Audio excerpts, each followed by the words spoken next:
Salutations, my fellow dudes and dudettes, and welcome back to Tales of Phantasia. Last time, we went to the Freezekill village, found the Church of Fenrir, and got our first sword, the Vorpal Sword of Ice. Today, we're going to be tackling the second of these two dungeons, Odin's Tower, for the Flamberge, the Sword of Fire. Once again, you could choose these dungeons in any way you choose, it does not matter. Now with this dungeon in particular, there's one major thing you need to take into account. For one, there are two sections to this dungeon. There's the one that leads you to, obviously, the main part of it, meaning it leads you to the boss and the sword we're after. And then there's another part that separates it, that's apparently separate from the main route, in order to get a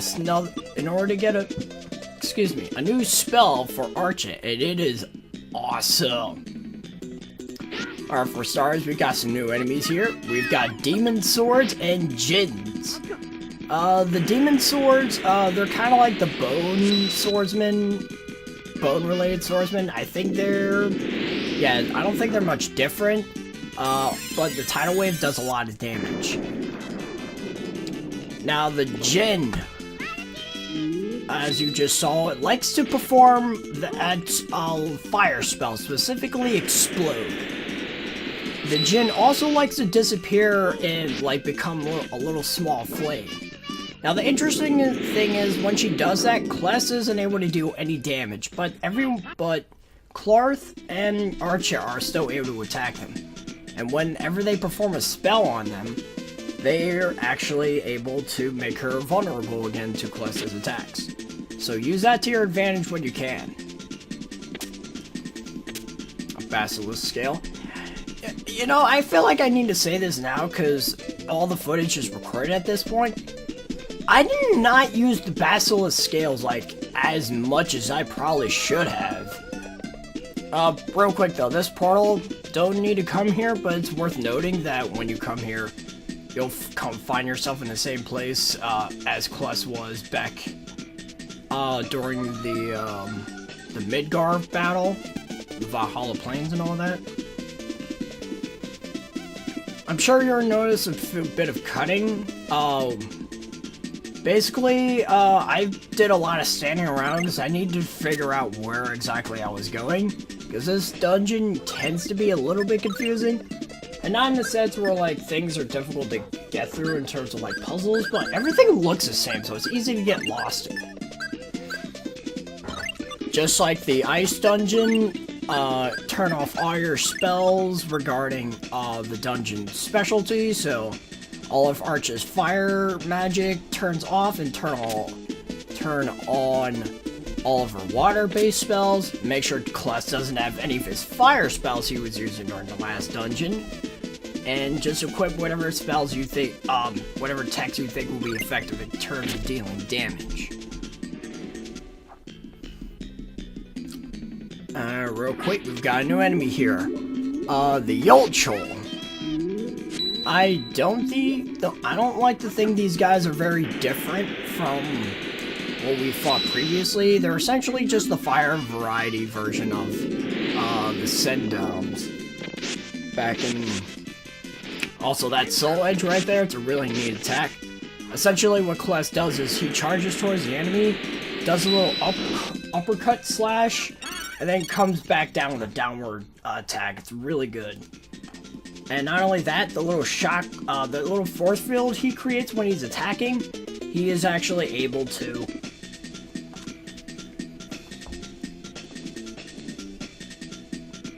Excuse me, I was eating my ice cream, sorry about that. That little force field he creates actually does damage as well. So you want to keep that in mind. Alright, now for the annoying part of this dungeon. This dungeon, ugh! The enemies aren't that bad. The dungeon itself, a little samey, but not that bad. I did not do this at the beginning of the dungeon, but I highly recommend you do so, because I just tend to be the reckless type. There is an enemy we're going to be encountering fairly soon. It's called the Carry. For the love of God, before you actually progress through this dungeon, actually it's right here, Before we do anything else, we're gonna go over these. Cerberuses are just like the wolves, really fast attackers, but that's all they got going for them. And then we've got the carries. Now, what's annoying is that the carries are able to, for whatever reason, cast Thunderhammer a lot. And I mean a lot. This thing will do it repeatedly. Ironically, considering it's a swordsman, I guess Paladin would be more fitting for the carries. But you absolutely have to find them and take out 5 of them. The reason I say this is because, did you notice those lava base areas we saw? You will take constant damage whenever you're in those areas, those lava-filled areas. Just like the Shokis back in the Long Valley. However, the damage is significant. You could take a hell of a lot of damage. Like, I was just trying to explore a little bit. I guess not very long after I entered the room with the lava. You might actually see it very soon. My party members all got knocked down immediately. What you need to do... Yeah, see? All 3 of my members got knocked down after I left that room. I did a double take when that happened. I was like, holy crap! I was like, damn! That lava is really damaging. You really need to be mindful of this. Whenever you defeat a carry, they will drop what is called a salamander ring. For those of you that are curious, the salamander ring will protect you from ice damage. I guess that could be useful for you in... I guess here's an idea. If you decide on doing the fire dungeon first, the salamander rings... I should probably just put a link in, I should probably just put a little description, for my last video, so you can watch this one or the ice dungeon level in either order, once they're both uploaded anyways. But the salamander ring will prevent ice damage, so you can potentially come to this dungeon, first, grind off a little bit until you get a bunch of salamander rings, and then go and actually do the ice dungeon, and it should be no problem at all for you, especially with Fang Wolf, considering all the ice damage. Any ice-based attacks that he does, meaning that little, like, ice storm he does when everything falls from the ceiling, won't damage you in the slightest. For this dungeon, when you get the Salamander's Ring, immediately use a rune bottle on it. Using a rune bottle on it will turn it into the Nymph's Ring. This will allow you to this will prevent all fire-based attacks, period. So you'll be invulnerable to all fire attacks. You will also take no damage from the fire-based hazard. So all the damage we're taking in these lava-based areas will not happen after you acquire the necessary rings. I did not grind a bunch of carries before I progressed through the dungeon, because I kind of wanted to get things moving, but I don't recommend doing that. I highly don't recommend doing that. So if you're literally following this guide to a T, for the love of God, go back to the beginning room, or, like, just stay in an area where, like, there's no lava and just grind off until you get some carries.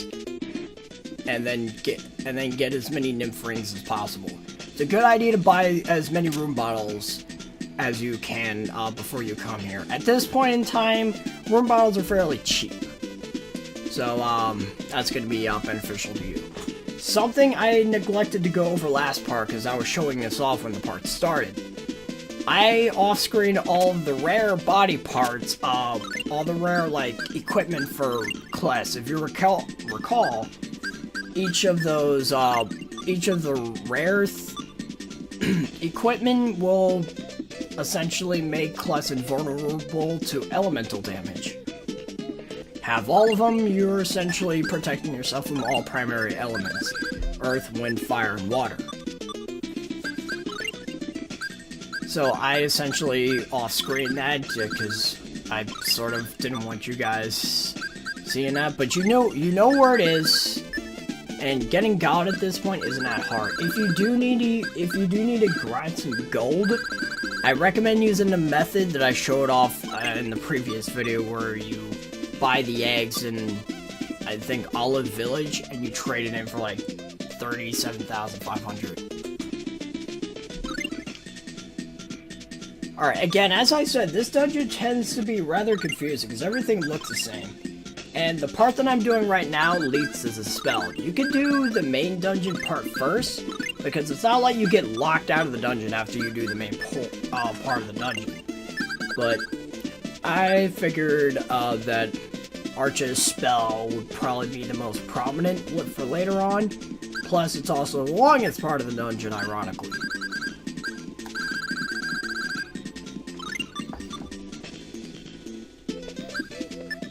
And again, I highly recommend you go out of your way for this spell, because it's going to be very powerful for a long time. At least until near the end of the game. Which we still got a ways to go. We've got a bit of side questing to do very soon. I'm trying to think what else I can talk about. Because I sort of ran myself dry with all the topics I had to explain. Veal. Yeah, veal. I think veal's a type of meat. I never had it. I hear it's not very tasty. At least to most people. I don't know. Have you guys ever like tried veal? Maybe a veal sandwich. I don't know. Oh yeah, this is one of the examples that I mentioned. This hallway is exactly the same as the last one. It is one for one the same exact thing. And I hate when the game just sort of rehashes areas in a dungeon, because again, it's very easy to get lost in. This is what we came for. The explode spell. You know that spell that the Jinn was using within the battle? Now Archie can use it. And it does a lot of damage. Please, for the love of God, turn it off right now, because it's a fire-based attack. Ironically, I do that in this dungeon, but I forget to turn off Tidal Wave in the water dungeon. How stupid am I? Alright, so basically, when you're done with that, when you get the explode spell, what I recommend doing is leaving the dungeon, healing yourself up, making sure you're ready for the second part of the dungeon, and then coming back to do the second part. That sign right there, it mentions with a certain ring, you could change ice to fire or fire to ice. It's basically a clue that you can change the salamander's ring to the nymph's ring to prevent the fire damage. Assuming you're not using this as a guide, like you're not trying to cheat, you're watching this after you did the dungeon on your own. Which there's nothing wrong with that. To be honest, there really isn't nothing wrong with that. Experiencing the game on your own without actually, like, someone holding your hand, it's a good thing. When it comes to 100%ing, I could totally understand that, because with a lot of RPGs, there tends to be a lot of cryptic stuff, and it can be a real tax trying to find those things on your own. Alright, this armor, gonna want to use a rune bottle on it. I forget what it's called, but I know it's useful. Ah, the Another Star Cloak. Actually, it's not useful. I don't need it. Do I? No, I don't. You could equip it onto Archie. I think it's more powerful than the Dark Robe or the Witch's Robe. But I don't recommend doing so, because the Dark Robe prevents elemental damage completely. So she's invulnerable to all of that jazz. Alright, we're pretty much at the end of this dungeon. Essentially, if you don't really feel the need to go out of your way for the explode spell, this dungeon will not last very long. Now what you want to do is you want to bring this statue down just to a certain point until the door opens. It's not like you have to put it on a switch or anything. You just have to bring it, like, you just have to bring it downwards. in order to, for the door to open. I don't know what triggers it, though. Also, you probably already did this without my advice, but, Vorpal Sword, it's ice, so use it for this dungeon. I'm gonna do the same thing with this statue. And what do we got here? Cute mittens! Essentially, equip it onto the character you did not equip it on earlier in, back in the ice dungeon, because we got the cute mittens in there. You can only equip it onto, Archa and Min, because they're female characters. And I think that's about it. Because at this point, all you have to do here is, with these statues, you just have to put them on the switch, right below us. And, the door should open. I don't know what I'm doing here, necessarily, but whatever. Bring the statue down. I'm not sure if these statues, like, represent anything. Also, I don't know why, but the statue is a little bit finicky. Or at the least I thought it was, because... usually, I like to hear a sound effect when I know a switch is being pressed completely, or it's being pressured down, but that's why I was sort of finagling that, because I couldn't tell if the statue was, like, on the switch. Alright, now we have 4 doors here. There are mini-bosses, and when I mean mini-bosses, they're just random encounters you probably fought during the dungeon, so basically, there's gonna be Jins, I believe a Carry, and Cerberus. I think that's it. Just fight all the mini-bosses, you'll be done. I'm sure you noticed that, like, right before I interacted with the first mini-boss, for no reason at all, I got a random encounter, and it was relatively close to the actual mini-boss, so I thought just walking up to it triggered the fight. But nope, it didn't. I was like, really? I mean, there's no random encounter where you fight 2 Jins. At least I don't think so. But at this point, you shouldn't really have a problem. Archer's Tidal Wave makes mincemeat out of every enemy in this dungeon. My name is Flunbelk. This is Odin's sword. None shall take it. Alright, we got a boss fight. Flambelk! Wait a minute. Something's odd about this. That's Undine's sprite! Wow, Namco got lazy with this one, didn't you? And just like Undine, her attacks are essentially the same thing. That little wave that she shoots, as a matter of fact, you're seeing it on screen right now. That's pretty much her main course of attack. Everything else is fire-based, and if you were smart enough to equip the Nest Ring, because it's the only way you're going to survive in this dungeon, Flambelk will not be a problem to you at all. I guess if you want to have an easier time, the fire dungeon would be the best option for you before the ice one, because it's a little bit tougher. Essentially, the enemies in the ice dungeon are more powerful, and the fire dungeon itself is more like. When it comes to difficulty, the ice dungeon is hard because of the enemies. The fire dungeon is hard because of the dungeon itself. Not as much the boss fights or the enemy encounters. I mean, granted, the boss does deal a decent amount of damage with that wave attack you saw, but again, its other course of attacks is fire-based elements, and since we have the Nest Ring, they won't do anything to us. And later on, when I get a certain armor piece for Kless, those attacks will essentially heal Kless for large quantities. So that's going to be good for you. More on that later, though. Also, Tidal Wave is going to make this a complete joke. I don't think Flambelk has a lot of health, at least compared to Fangwolf. The other thing is that I don't think Flambelk moves very much. But just like the fight with Fangwolf, Maxwell is going to be your best friend, because apparently, just like Fangwolf, Flambelk doesn't take a lot of damage from much else. I mean, I think it's right here, actually. You just saw it in the the little box. Clarth just randomly summoned, just right here. This is hilarious.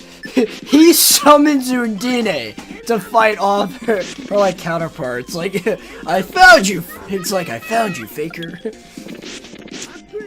I should have turned Undine off, but that was pretty amusing, I'm not gonna lie. But after, I think, one more attack from Maxwell... Oh, no, actually, I think Undine is the one that finishes her off, ironically. It's pretty funny. Going off a Tidal Wave. Soul Edge, Hammerhead. I think she's vulnerable to Hammerhead. I'm not sure, though. Okay, there we go. Now she's down for the count. Again, not a hard boss fight, at least not compared to Fang Wolf. You've defeated me. Congratulations. The Flamberge is yours. Wield it with justice.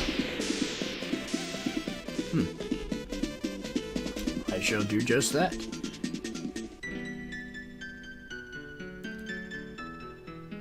Now we've acquired the Sword of Fire. Flamberge. Or is it Flamberge? Something's happening. My head. You have the spirit of a true warrior. Listen to your soul and look beyond what you know. I feel something powerful. Quest learned Soul Wave. We've learned the second of the 2 soul attacks. There's going to be a combination with these soul attacks, obviously, later on.